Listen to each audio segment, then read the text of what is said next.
you don't know, I got a 3D printer literally like 3 days ago. First thing I wanted to test out was to create a mouse mod for my Pulsar X2 V2 Mini. Awesome guy made a Zeromouse clone of Optimus. The only issue is that the way he did it was, I think maybe like he copied Optimus' design a little bit too well, or he did it for him. There's a gap here in the middle here. That's the only problem that I have with his design, is that I play fingertip, and then maybe most people do it like this. You see how like it's at the side over here?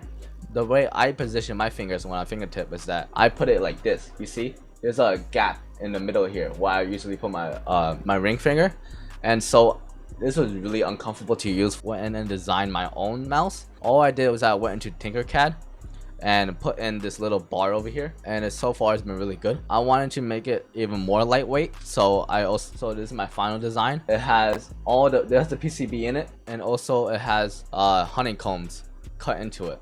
This is the first design. You see how there's no gap here in the middle? So in my one, this is my design.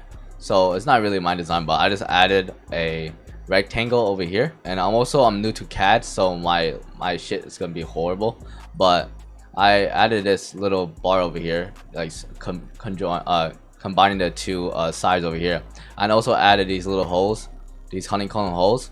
That way I can save some weight. And I'll also show you how much the mouse weighs at the end of the video. So this is what it looks like in the 3D printer software. You can see how there's a gap over here. And then for my design, I added honeycomb patterns, as you can see in my Tinkercad before. And so this is what it looks like in a 3D printer software. And this, I'm pretty sure this only took like 45 minutes to print. You also need to print this with supports. I print them with tree supports. So this is what it looks like with the tree supports. You have to be careful in removing the supports, because you can see how they're like inside them and stuff. So you're gonna print out 5 washers for the screws. This is to hold the scroll reel, and then this is the right click, and this is the left click, and then this is the shell.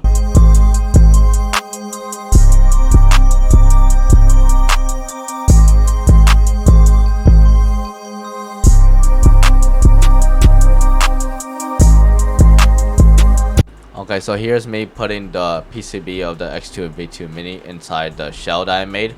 And I know it looks easy, but it took me a while. And then once you have the PCB inside, it should just snap on. Here's me just putting all the screws together. So there should be 5 screws in total. And you put the washer inside the screw, and I also already installed the scroll reel screw.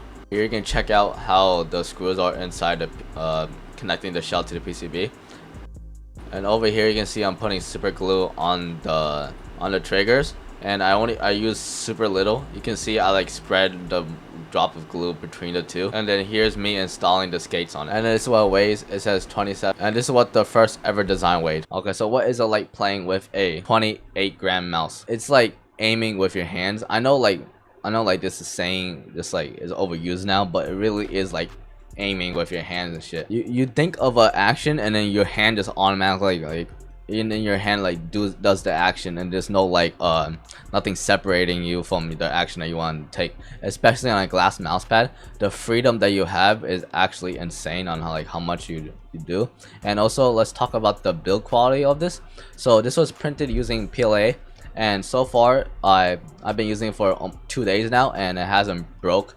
I maybe dropped it like twice now, and it still hasn't broke. There's like no like signs of breakage on it too, and these walls are pretty thin as well too. I'm not the type to rage during games or whatever like that, and so I don't see myself ever gonna like draw the mouse like ever. So if you're a type to do that, then don't 3D print a mouse mount, because you're just gonna break it. And also, if you're the type to like squeeze really hard during games, then you're definitely gonna break the mouse. But I'm not the type to like squeeze my mouse during harder games anyways. If I can get ABS filament, I could probably get this down to like 20 grams or something like that, which is insane. I'd have to say that playing with this mouse is really there's no stopping power to this thing at all. Like when you like with this mouse this light, like you have to essentially like use your motor functions and shit. You have to like actually like actively try and stop the mouse from moving too far, because like if you can see it in my grid shot aiming clips, you can see how many times I just overshoot my shots, because there's no stopping power to this shit. At least like even with like a super lightweight mouse like the Mat R, there's still some stopping power, because it is that much heavier than this super light. I'm probably gonna use this for only person shooter games like Valorant and games like that, but for Fortnite I'm just gonna stick with the Mat R. This is a sound clip of me testing out the mouse buttons. These are the lightest clicks I ever felt in a gaming mouse before.